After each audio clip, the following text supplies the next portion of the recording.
Hello, my name is Joe Foster, and today it seemed appropriate for some reason, heaven knows why, to lean back a little bit, 40, 50, 60 years, to the New Yorker and James Thurber. James Thurber joined the New Yorker in 1927 and was there until he died in 1961 with his best friend E.B. White, who actually got him the job. This particular story was often anthologized in high school anthologies and college anthologies as an example of a modern American humor, circa 1930. It's called The Night the Bed Fell. I suppose the high water mark of my youth in Columbus, Ohio, was the night the bed fell on my father. It makes a better recitation, unless, as some friends of mine have said, one has heard it 5 or 6 times, than it does a piece of writing, for it is almost necessary to throw furniture around, shake doors, and bark like a dog to lend the proper atmosphere and verisimilitude of what is admittedly a somewhat incredible tale. Still, it did take place. It happened then that my father had decided to sleep in the attic one night to be away where he could think. My mother opposed the notion strongly because she said the old wooden bed up there was unsafe in case it was wobbly and the heavy headboard would crash down on father's head in case the bed fell and kill him. There was no dissuading him, however, and at 10:15 he closed the attic door behind him and went up the narrow, twisting stairs. We later heard ominous creaking as he crawled into bed.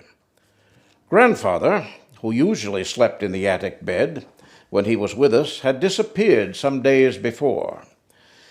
On these occasions, he was usually gone 6 or 7 days and returned growling and out of temper with the news that the Federal Union was run by a passel of blockheads and that the Army of the Potomac didn't have a chance. We had visiting with us at the time a nervous first cousin of mine named Briggs Beale, who believed that he was likely to cease breathing when he was asleep. It was his feeling that if he were not awakened every hour during the night, he might die of suffocation. He had been accustomed to setting an alarm clock to ring at intervals until morning, but I persuaded him to abandon this. He slept in my room, and I told him that I was such a light sleeper that if anybody quit breathing in the same room with me, I would wake instantly. He tested me the first night, which I suspected he would, by holding his breath after my regular breathing convinced him that I was asleep. I was not asleep, however, and called to him. Now, this seemed to allay his fears a little, but he took the precaution of putting a glass of spirits of camphor on a little table at the head of his bed. In case I didn't arouse him until he was almost gone, he said, he would sniff the camphor, a powerful reviver. Briggs was not the only member of his family who had the crotchets. Old Aunt Melissa Beale, who could whistle like a man with 2 fingers in her mouth, suffered under the premonition that she was destined to die on South High Street, because she had been born on South High Street and married on South High Street. Then there was Aunt Sarah Schoaf, who never went to bed at night without the fear that a burglar was going to get in and blow chloroform under her door with a tube.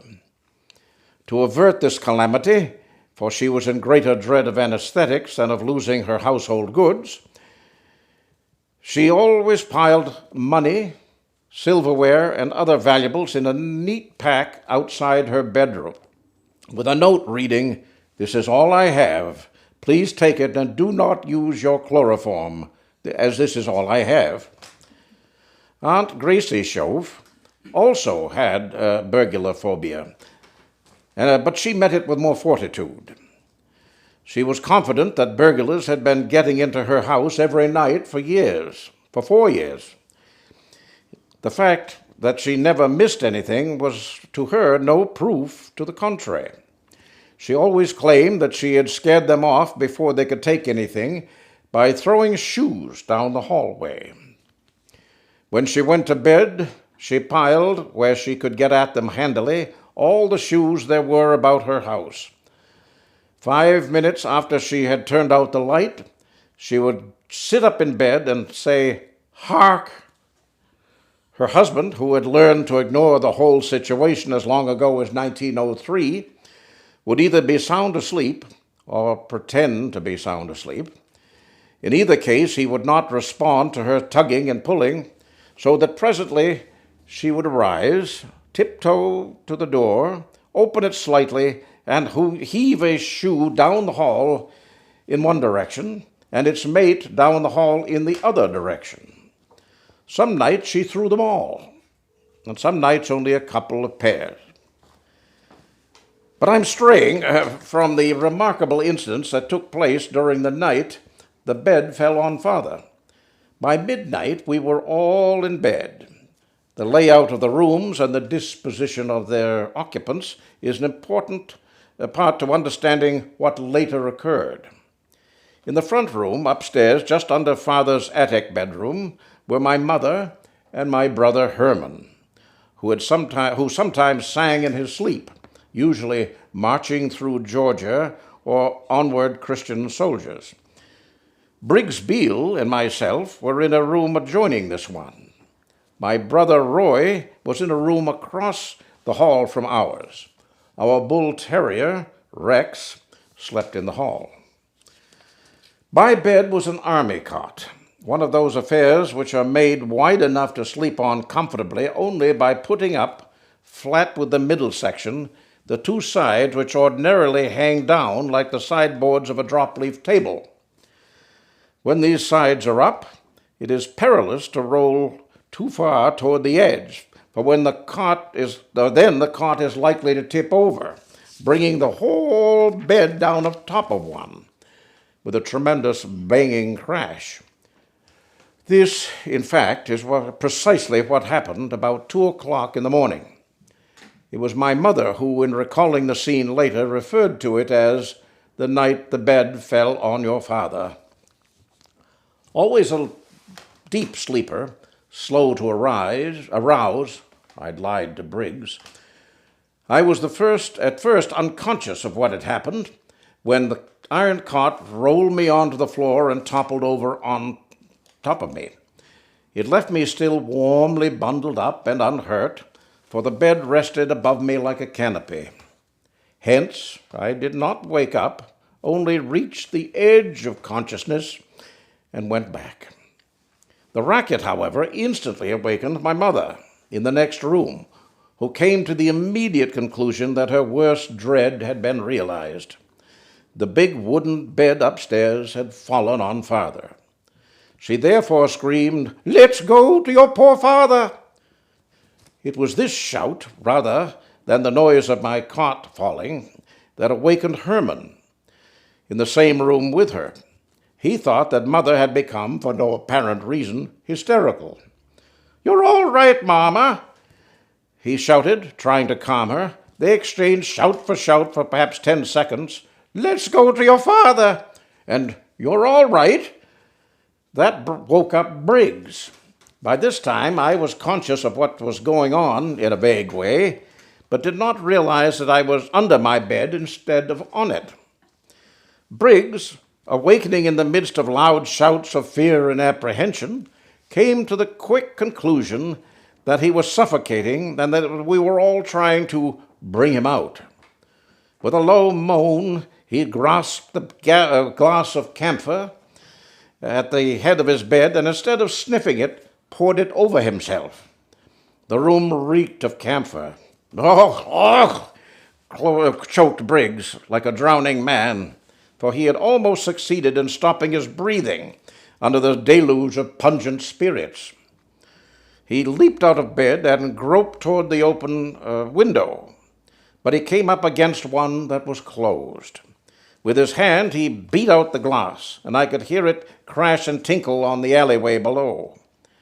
It was at this juncture that I, in trying to get up, had the uncanny sensation of feeling my bed above me.